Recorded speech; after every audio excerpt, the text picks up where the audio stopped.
Vidas com História.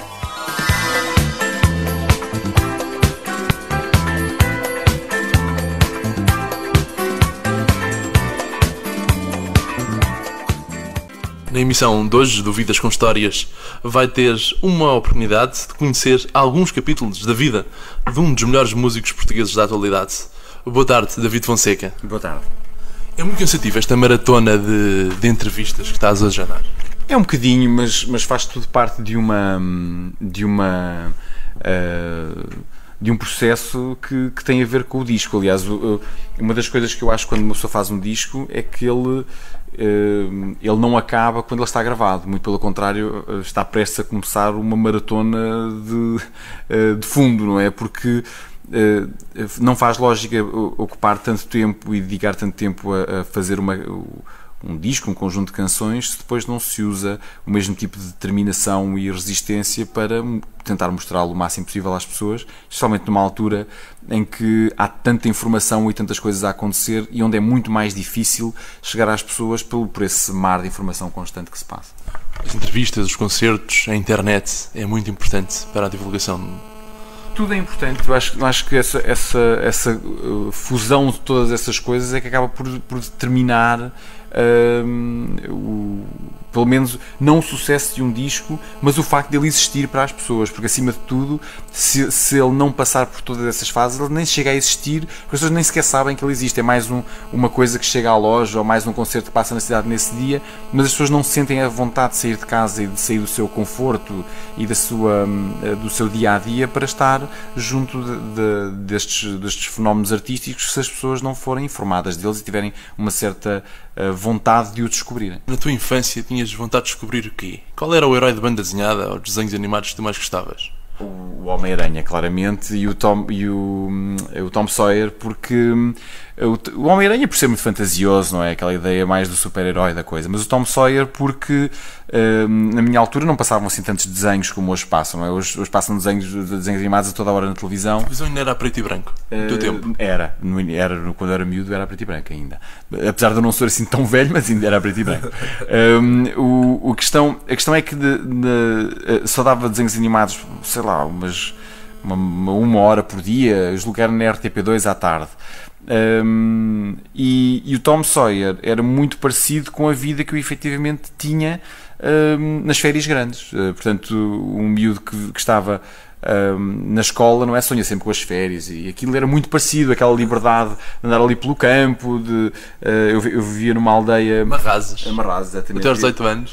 Sim, até aos 18 anos vivi lá, mas a maior recordação que tenho do sítio é mesmo quando era miúdo, porque havia uma liberdade muito grande, andava de um lado para o outro com os meus amigos todos, bicicletas, olhos folados, essas coisas todas que fazem parte da infância de quem viveu um bocadinho no campo, acho eu, dessa vivência meio turbulenta da vida muito real, não é? De estar sempre junto com uma certa natureza e ao mesmo tempo com uma certa cidade, porque era muito perto, não é? Da cidade, do centro da cidade de Leiria. E qual foi a maior descoberta que fizeste nessa altura, na tua juventude? Da minha juventude, eu acho que tive duas grandes descobertas. A primeira, e aquela que mais me impressionou, a fotografia, de longe. Foi das coisas que mais me fascinou ao ponto de querer fazer uma coisa com muita força. Muito mais até do que a música, porque inicialmente foi uma coisa meio tímida. Mas com a fotografia não foi nada tímida. Eu descobri a fotografia e rapidamente estava louco a fotografar todos os dias a preto e branco e a revelar numa casa de banho dos meus pais. Passei daí imediatamente para ter o meu laboratório de revelação, de passar semanas. Eu devo ter passado semanas dentro daquele laboratório ao longo dos anos. E fiz imensas coisas e a minha vida modificou-se muito por causa disso, inicialmente por causa disso, porque tudo na minha vida passou a ter alguma relação com isso. Portanto, fiz o primeiro dinheiro que recebi a fazer um trabalho foi com a fotografia, a fazer fotografias de vernissage de exposições em Leiria, que acabei por depois fazer catálogos de moda, fotografei hotéis para catálogos, fiz fiz fotografias de obras para artistas, quer dizer, havia uma certa vivência que se transformou toda, o meu círculo de amigos, todo ele esteve junto de uma certa ideia artística a partir do momento em que comecei a fazer fotografia. A segunda, obviamente, foi a música, porque de uma forma tímida, mais pessoal, quer dizer, enquanto a fotografia sempre sonhei em fazer coisas para que se tornassem profissionais, não é? Na música não, na música sempre fiz música durante anos, foi uma ideia que tinha só para mim, quer dizer, nunca pensei ser músico, nunca foi tal coisa, nunca me passou pela cabeça, não era bem um objetivo, não é? Mas acabou por vir parar às minhas mãos um pouco por acidente e que depois acabou por se tornar a minha profissão. E és um autodidata, tanto da fotografia como da música? Sim, tanto de uma como de outra, apesar de ter estudado cinema, não é? Na área de imagem, onde de facto aprofundei alguns conhecimentos mais técnicos sobre a fotografia. Mas continuo a ver-me essencialmente como um autodidata, tanto numa coisa como noutra. Entretanto, vieste para Lisboa e estavas tu a dizer a estudar cinema. Como foi a experiência de sair de Marrazes, de Leiria, e de repente estar em Lisboa, a capital, onde certamente a vida cultural tem uma dimensão um pouco superior à de Leiria? Sim, bastante superior, obviamente. Eu inicialmente não vim tirar cinema, eu estive 2 anos nas Belas Artes ainda de Lisboa, que não resultaram, não foi uma boa experiência, mas foi uma experiência boa do ponto de vista pessoal, porque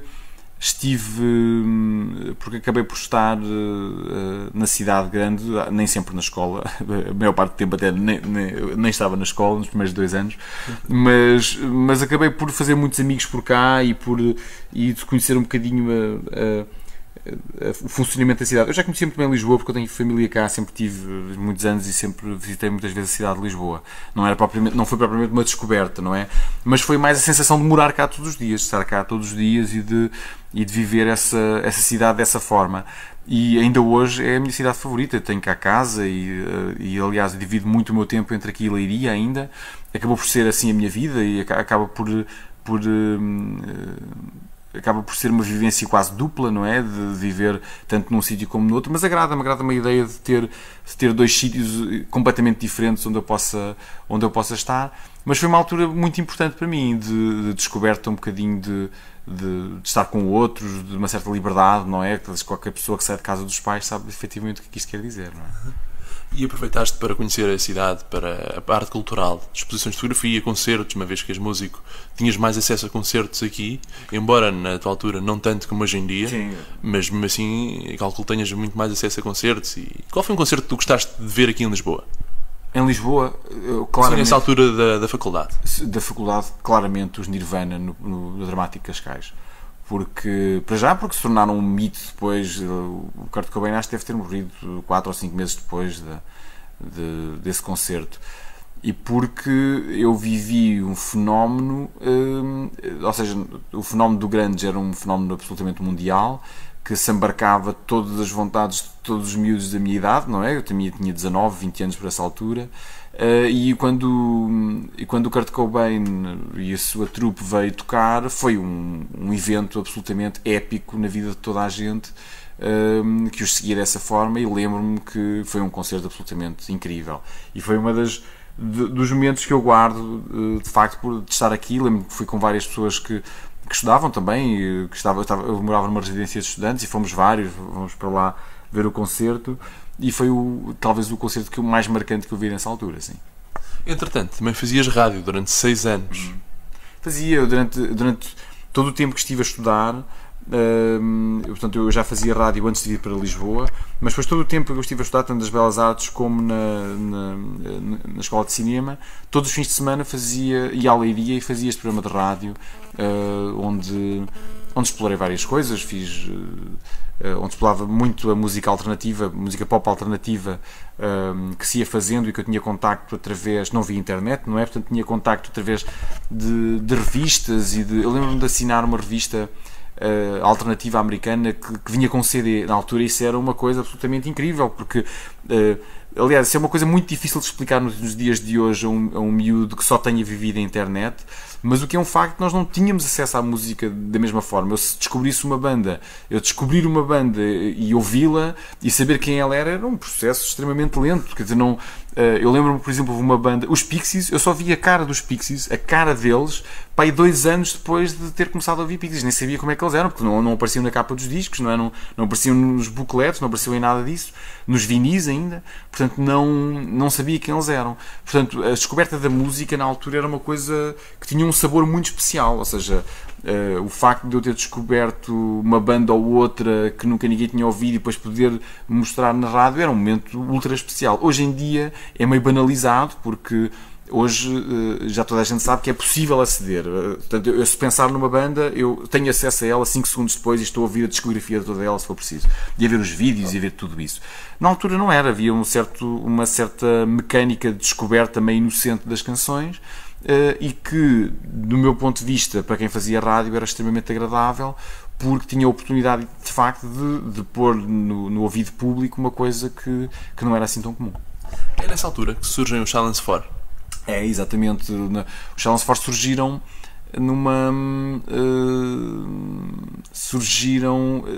no interregno entre um curso e outro. Quando eu desisti das Belas Artes, eu estive 6 meses depois em Leiria, sozinho, porque todos os meus amigos estavam a tirar cursos e nenhum deles estava na cidade. Então eu, muito por tédio, eu já fazia canções e tinha as minhas canções, já tinha gravado várias coisas, mas muito por tédio acabei por querer fazer qualquer coisa que, pronto, fizesse qualquer coisa aos meus dias, a não ser estar ali a ler o jornal na esplanada todos os dias. E foi assim que a banda surgiu, e começámos a fazer os primeiros ensaios, os primeiros acordes e acabou por se tornar algo mais sólido e mais sério do que alguma vez pensei. Primeiro concerto em 95 e a profissional em 98. Como foi esse processo de 95 a 98? Ganhar experiência? Sabes que a nossa banda sempre foi uma banda caseira. Nós nunca fomos uma banda extremamente profissional. Quando nós fizemos o nosso primeiro concerto em 98, depois do disco sair, nós só tínhamos feito 6 ou 7 concertos durante esses 3 anos, não tínhamos feito mais. Tínhamos muito pouca prática de tocar ao vivo, não éramos uma banda de tocar, nunca tínhamos tocado em bares, nunca tínhamos feito esse circuito, nós nunca fizemos nada disso. Não havia FNACs na altura? Não havia, mas mesmo que houvesse também não sei se o teríamos feito, porque não sei, a banda era uma banda muito específica e não era preciso uma certa, nós vivíamos ali numa certa aura que também não nos interessava perder e que também não tínhamos interesse em expor as coisas dessa forma, não tínhamos essa sede de sucesso. Era uma banda muito pessoal, muito a ver connosco em primeiro plano, mais do que para os outros. Portanto, nós concentrávamos muito nos espetáculos especiais, nos sítios especiais, vamos fazer isto neste sítio, fomos convidados para ir àquele, mas aquilo é bom, então vamos a esse. Portanto, não havia uma sede tanto de dar concertos especificamente, de estar sempre a dar concertos, mas muito em querer fazer que aquilo fosse uma coisa especial. E por qualidade isso, e não quantidade. Era mais isso. Portanto, isso fez com que...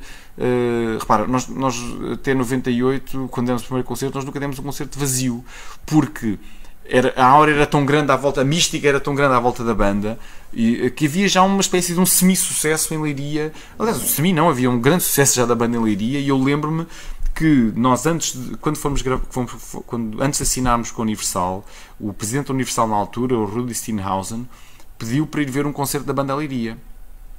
E nós demos um concerto num sítio, numa discoteca, chamada Stressless, e fizemos um concerto especificamente para ele ir ver, basicamente para ver o que era o tal fenómeno do Silence 4 em Leiria.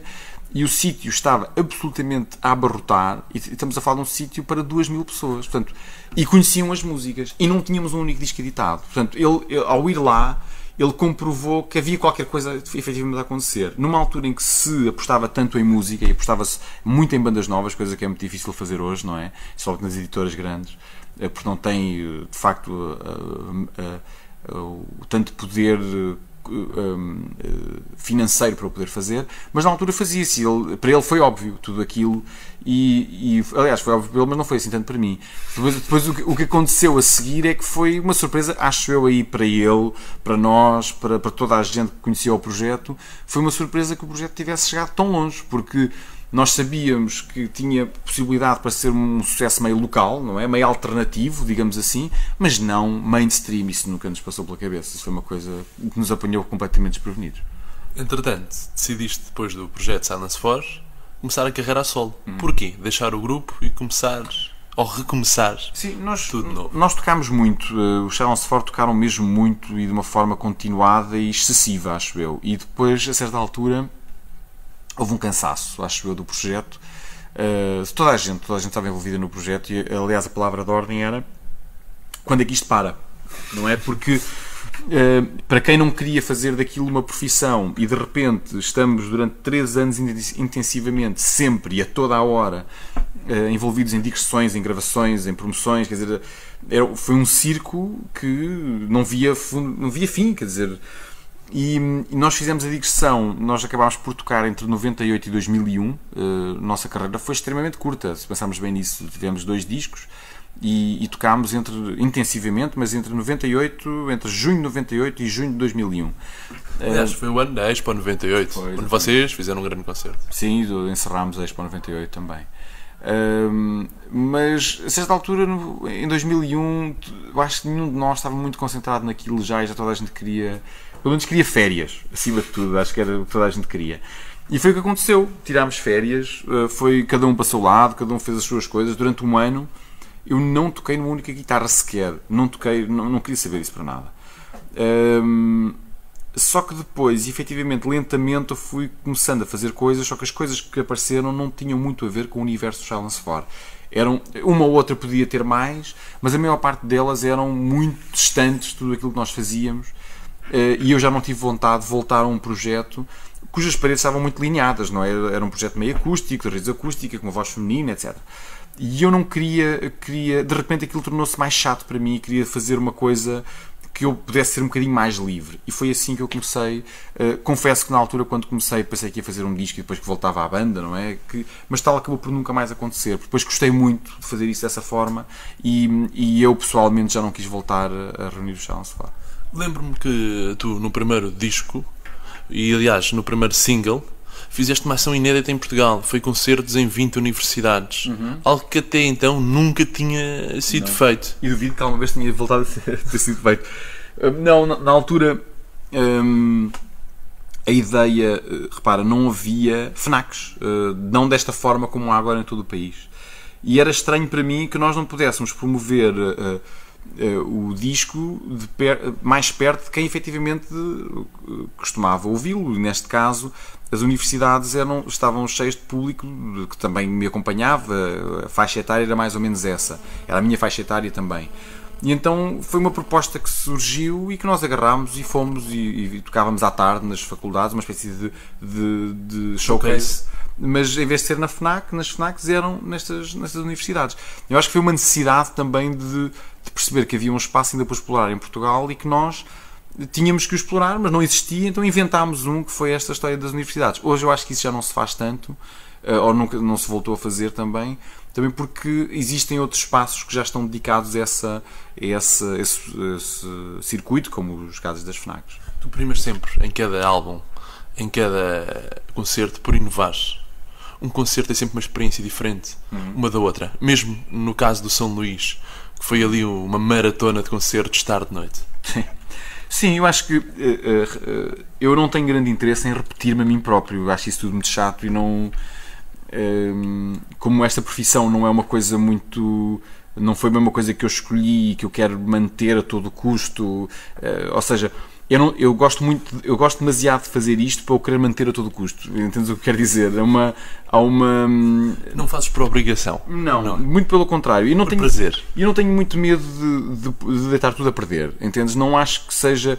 Porque eu não acho que os artistas e os músicos em geral não podem ser um descanso aos olhos de quem os vê e de quem os ouve. Não, tem que ser um bocadinho ao contrário. Eles têm que ser um bocado uma espécie de inquietação sistemática na sociedade, na forma de nós temos existido. Porque é esse o papel deles. E eu sinto-me inquieto. Portanto, eu sinto-me sistematicamente inquieto artisticamente, o que isso queira dizer, não é? mas isso faz com que eu não sinta a ideia de ok, vamos fazer lá então outro concerto, vamos preparar tudo e vamos para a estrada e fazemos isso como sempre costumamos fazer. Essa ideia é completamente estrangeira e nunca farei as coisas assim. E a partir do momento em que, se algum dia chegar sequer perto disso, então assim eu sairei desta profissão, porque acho que perdeu o interesse para mim. Há muitas outras coisas na minha vida que têm um interesse que ainda puxa por essa novidade, e se eu não o conseguir fazer na música, há outras coisas onde conseguirei fazê-lo. Portanto, essa inquietação para mim é uma constante da minha vida e é uma coisa muito necessária na minha vida, e por isso é um reflexo, tudo o que eu faço acaba por ser um reflexo dessa inquietação. Se não houvesse incerteza, não eras músico? Se não viesse inquietação, não era música. Incerteza, não sei. Aliás, às vezes para ser músico é preciso ter algumas certezas meio duras, porque é uma viagem sempre meio solitária e uma pessoa tem que ter algumas certezas de algumas coisas que quer fazer. E de alguns caminhos que quer tomar, e tem que ser muito duro com essas certezas, porque vai haver muitas pessoas à nossa volta, umas que vão dizer que sim, que adoram tudo, que é tudo uma decisão muito correta, mas também muitas que dizem que não gostam disto e que não. Portanto, acima de tudo tem que haver uma certeza muito clara e muito pessoal de um caminho que se leve independentemente dos gostos ou das opiniões de quem quer que seja. Outra faceta na tua vida, ser pai, em que é que mudou a tua forma de estar na vida? A forma de estar, eu acho que não mudou absolutamente nada, para ser sincero. Responsabilidade, muito mais. Eu acho que responsabilidade, eu sempre fui uma pessoa meio responsável para com a vida em geral. Eu acho que essa responsabilidade que vem com uma certa infantilidade, inquietação, existirá sempre. Eu acho que aquilo que muda, efetivamente, aquilo que mais muda é o sistema que nós temos de catalogar o que é importante. Porque acho que no nosso cérebro todos nós temos uma coisa, isto é mais importante para mim, isto é menos, isto é uma coisa que vou dar mais atenção e isto vou dar menos. E eu acho que isso baralha-se tudo. Há ali uma série de prioridades que se desvanecem, e outras que não têm importância absolutamente nenhuma, outras que se tornam muito mais prementes. Eu acho que essa é a mudança principal. Agora, eu acho que todos nós, todo o ser humano, está mais ou menos definido ali mais ou menos no virar da adolescência, e depois disso pouco há a fazer. Quer dizer, há decisões que se podem tomar, uma pessoa pode se tornar mais séria, mais dura, mais adulta, mas a sua personalidade efetivamente nunca vai mudar muito mais do que aquele sair da adolescência. Está tudo mais ou menos formado ali, e depois infelizmente para as coisas más adensa-se, e para as coisas boas espero eu que se liberte. Eu acho que dos meus grandes desafios como adulto é ser aberto o suficiente para me libertar de algumas das coisas que que formam essa personalidade mais vincada, mas ao mesmo tempo também é ela que me define. Por isso eu espero que seja exatamente essa personalidade que estará junto dos meus filhos, porque gosto dela e porque acho que é que me define como pessoa. E é uma educação muito parecida com aquela que recebeste dos teus pais. Para os nossos ouvintes que não sabem, o teu pai era bancário e a tua mãe era professora. Bem, no sentido da vida do dia-a-dia é radicalmente diferente, não é? Porque os meus pais tinham profissões de horários estabelecidos, não é? E tanto eu como a minha mulher não temos isso, quer dizer, não exercemos profissões específicas, não é?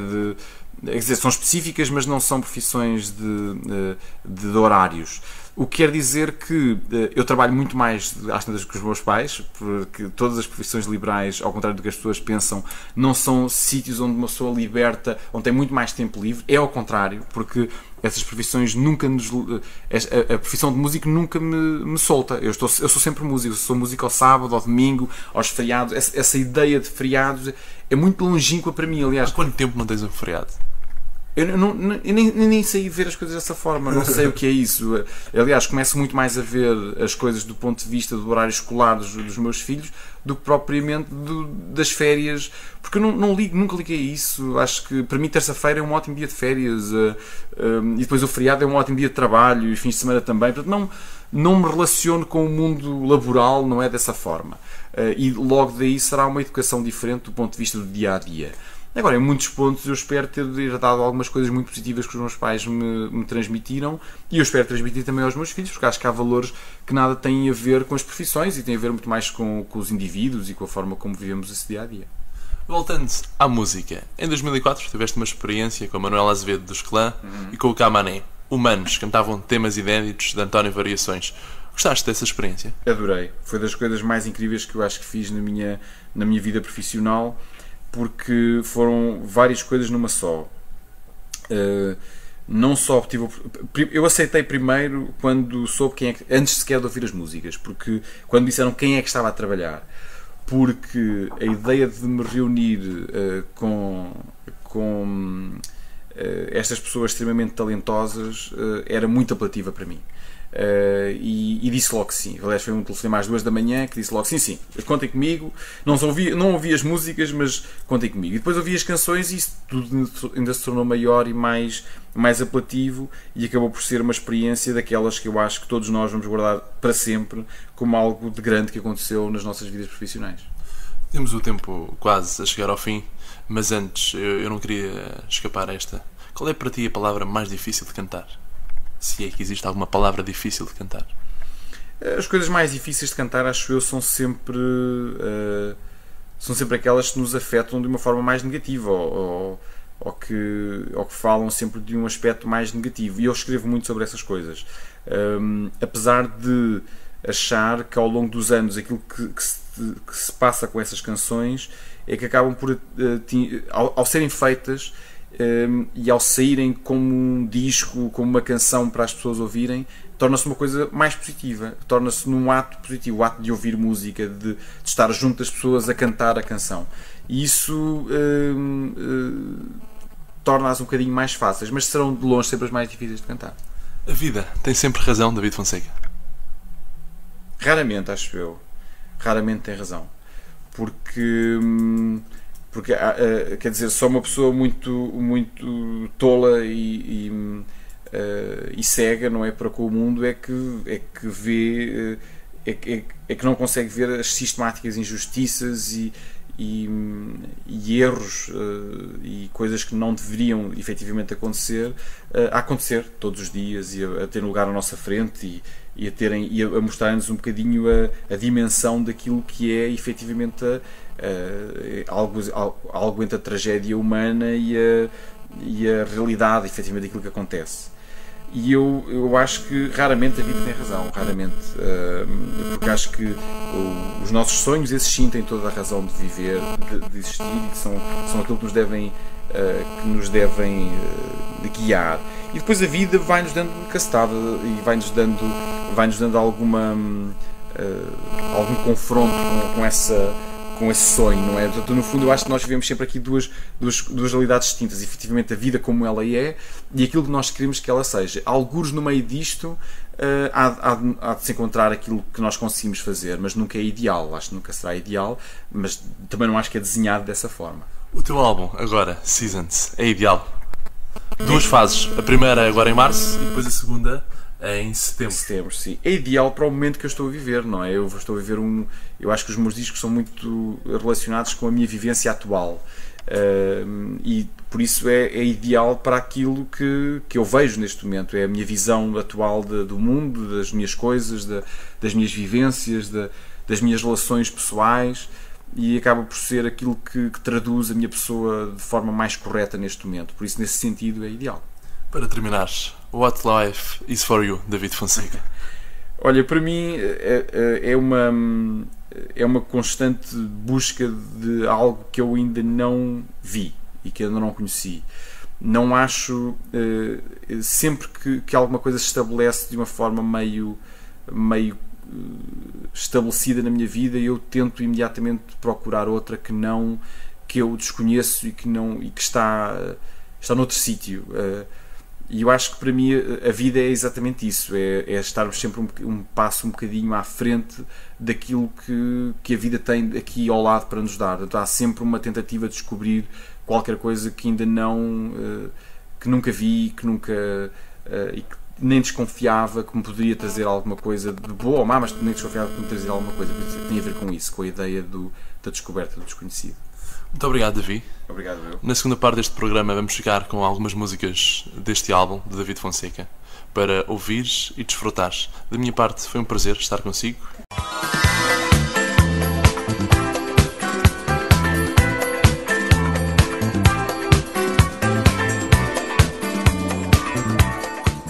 Eu sou o Diogo Marcelino. E este foi mais um Vidas com História, a grande entrevista na rádio Ultra FM. Para ouvir em 88.2 ou então na internet sempre que quiseres em ultrafm.pt.